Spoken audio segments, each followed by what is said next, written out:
Our main attraction here at the Arboretum this year has been the triology exhibits and so on. To our right hand side, through that little opening, there's a number of little vegetable gardens in there. Ranging such things as peppers and squash and beans, peas, so on.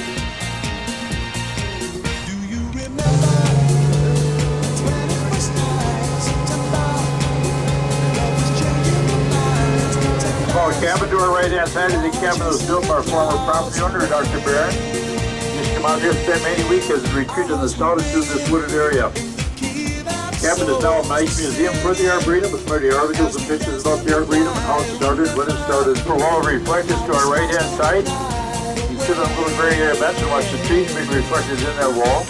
This actually came about after the events of September 11th in New York City 7 years ago, where the membership here felt they wanted a place where they could sit back and meditate, bond, and exchange with horticulture. So a wall was put in to help them with actually opposing each other on this cabin, a little cabin that half an inch long drilling down into the water, and that's all the plants get their nutrients. Down below us here on the left-hand side, we may see a pathway through this water and so on. Really, it's just a very, very interesting area to walk and saunter through and just kind of take it easy up.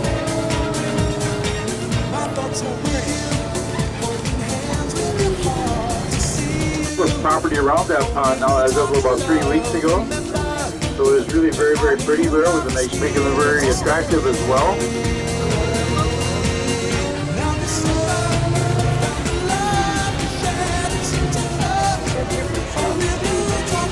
The hill to our right is the highest and the driest part of the Ben and Johnson Prairie area. The prairie out here is about 20 acres total in size. It does contain quite a large number of plants and flowers.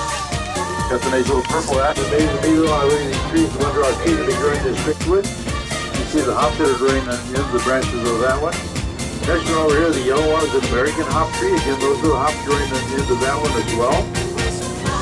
And then we got the nice red one over there. That's an Amur maple to our right hand side. And to our left-hand side, we have five-berry tree, and also to our left-hand side, we have some gorgeous color along that hillside over there. Just a gorgeous view. This part of the Arboretum. To our right-hand side, I want to call your attention to the two bluebird houses. These are two of 70 bluebird houses on the property. Trees they put to them for recovery. Hawthorn trees to our right-hand side, of which are about 50 or 60 of to this part of the Arboretum. To our left are some of our local residents. They're moving through. There have been many more than that, a lot more than that. Keep it all cleaned up out here for us.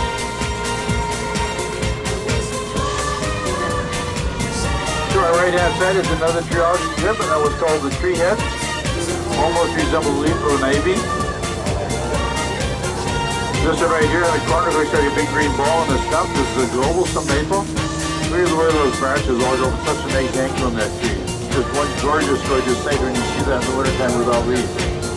Another pretty maple here to our left-hand side in full bloom right now, full color. Underneath that, you see another triology exhibit. On the left-hand side, we have the Bailey Shrubwalk area. This area holds about 250 of the more popular shrubs around the state. So you come out here and look at them, see how high they get, how wide they get, they flower, produce fruit. You like to come in about the 1st of June, they turn that gorgeous deep burgundy color, which they will hold until the frost takes the leaves off in the fall. Down below does it, so all they flower, how many flowers to a plant, how long the flowers last, and so on. It takes 3 years of trial growing, and if they do not do well in this part of the country, they will not release them for sale here at all. Estimated that a tree of that size will drop in excess of 100,000 seeds every year. Many of those seeds will germinate and start to grow, and that's what we see in this wooded area. A lot of those little maple trees, along with some of the basswood trees, maybe an oak or two as well. They germinate and start to grow, and they actually 250 volunteers working clover all over. And here on the left-hand side is another one of the cucumber magnolias. You see the red seeds that are formed on that one right now.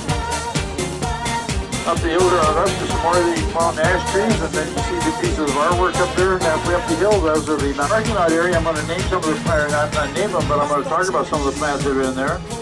These are plants that all will tolerate the high heat caused by the hard surface area.